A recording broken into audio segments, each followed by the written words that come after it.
Morning, guys. Thanks for coming in. We're gonna go over a few things, a few issues that have been coming up. So we had a driver yesterday. He had shit. It was two separate storage pickups. He probably had 30 or 40 items that didn't have inventory stickers on them. And I understand when stuff's coming into SIT, it's not moving out that day. But most of the time when stuff's coming into SIT, that means it's coming in here and then we're releasing it to go interstate. So that means we're gonna have a driver come pick it up. And so when we have that, missing numbers, so any item coming into storage, I don't care if it's big, small, as tight as if it's a fucking item by itself, it needs an inventory sticker on it. That's plain and simple.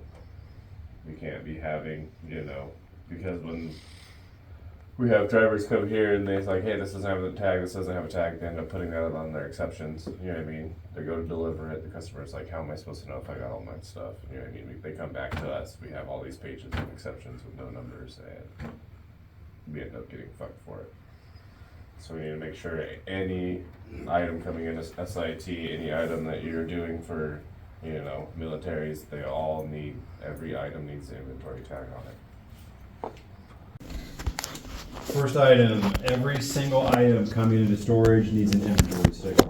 This is mostly crew leads, but obvious reasons, we've all been on the breakouts on the floor where numbers are missing.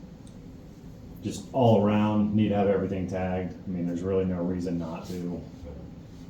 If you're inventorying everything, I mean, this goes back to claims. It's gonna help you out there, you know what I'm saying? If you inventory everything, you're gonna keep track of everything, nothing comes up missing. So there must have been something that necessitated this, since it's the first topic, so just as a reminder, tag everything that comes into inventory. Friday, we picked up our overflow, but we ran out of stickers. So, remember what we did Monday? Shit. We finished up that shit, but we didn't have enough stickers to tag everything. No, it's all vaulted now. So you need to put more extra stickers on all the trucks again. So we're gonna post it. I had Megan work on it yesterday. We got a phone list, so it's got all your guys' numbers, and then at the bottom it's gonna have all the sales reps' numbers at the bottom of it. So when you guys are having issues on jobs, we want you guys to be able to start communicating better with your sales team. So when the issues come up, get with your sales team and then get with me. So we're gonna have a phone list. We'll pin it just like we pin the schedule. So if you guys have any questions on any jobs, you'll be able to look at that phone list to get your sales rep's number. So we're just wanting to work on better communication between everybody. We get the frustrations of everything like that, but I feel like if we start working better and closer with sales, stuff is avoidable and we won't be as mad. So it should work out in our favor. Second topic, phone list. Crew calling sales to provide feedback on issues. So a little warning with this, when you call to give feedback, don't call and be a dick. It's the first thing the sales rep is gonna do. Yeah. If there's a problem, be constructive about it. We all know the issues that the sales reps have with their jobs. We've all been on jobs where shit's gone wrong. Both of our sales reps have been doing this a long time. Nobody's perfect. Neither one of them ever says, hey, I'm perfect. Your crew sucks. It's mine, that's their fault, not mine. They know when they mess up. I promise you they don't do it on purpose. They want feedback on their jobs because if stuff's going wrong, they're actually opening themselves up to these phone calls to try to help fix whatever the problem is. So I understand the frustration. Trust me, I know the frustration. But when you make those phone calls, just be very conscious of how you approach the person that you're with on the phone. They're a professional about what they do. We need to be professional on our end also. So by all means, if you have feedback on the job, call them and tell them. That's how shit's gonna get fixed. That's how your problems are gonna get solved. That's how questions get answered. They're the ones who know the job. We usually only get the same paragraph that you guys get.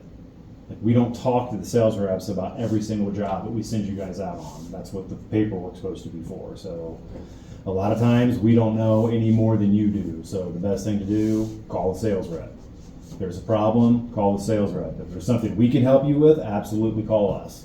But the first thing we're gonna do, call the sales rep, or ask you, hey, did you call the sales rep? Like, that's gotta be the first step in this process.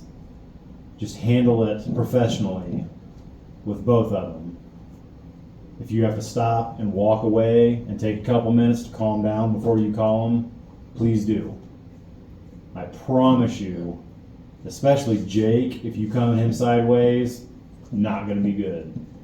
You're gonna find yourself not doing UC Health jobs anymore. He's gonna tell us specifically, do not put him on my jobs. Not gonna end up well. Jake's very receptive to criticism from other people. He wants to do a good job. Greg, we all know it's up and down, but he does care. Nobody's making these mistakes on purpose. So, but do give them your feedback, because it comes up every L10 meeting. We talk about it. We want you guys to have voice. We want you to be represented. We want you to feel like if there's problems, you guys can enact change to get those things solved. Yeah, but it be the same shit every time. I was about to say, is it really a mistake when you Like keep that, making the like, same like, decision small over? example, like water lines. Mhm. You don't deal with water lines, but it's like they don't tell the customer. And Yeah. we gotta face it. I think that's really the biggest thing, is there's always something that feels like, well, how did this not get brought up? Yeah. So, I guess, and I guess we could have them add it to the cover sheet.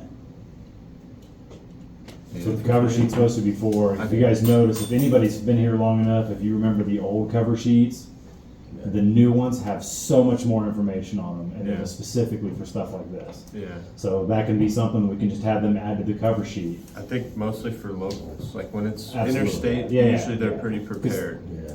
Third party usually we do a good job getting third party set up. for Yeah, this. but it's mostly those locals where there's like a treadmill in the basement, or a big fridge with a water line, or, you know, washer dryer that's still connected, just those little things that kind of throw a crutch into the day. So we will have them add that as something to the cover sheet then, something about the water line, because they're supposed to go through that entire cover sheet Yeah. with the customer to Right. get answers to all of that Right. shit. Yeah.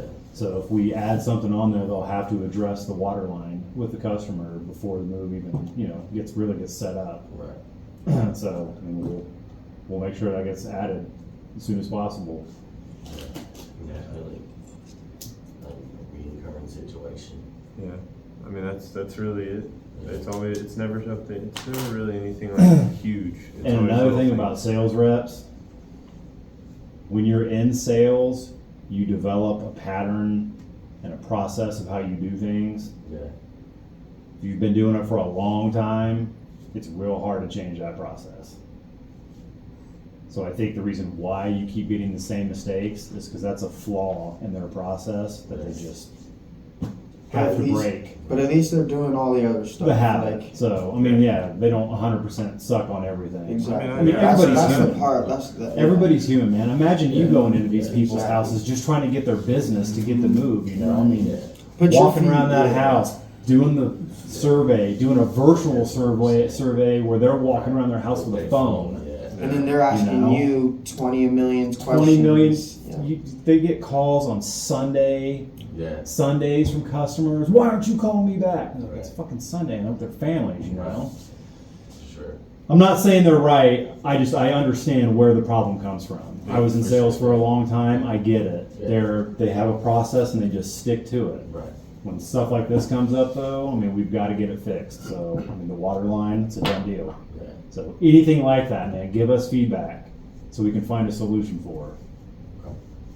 So, Third topic is gonna be our safety topic.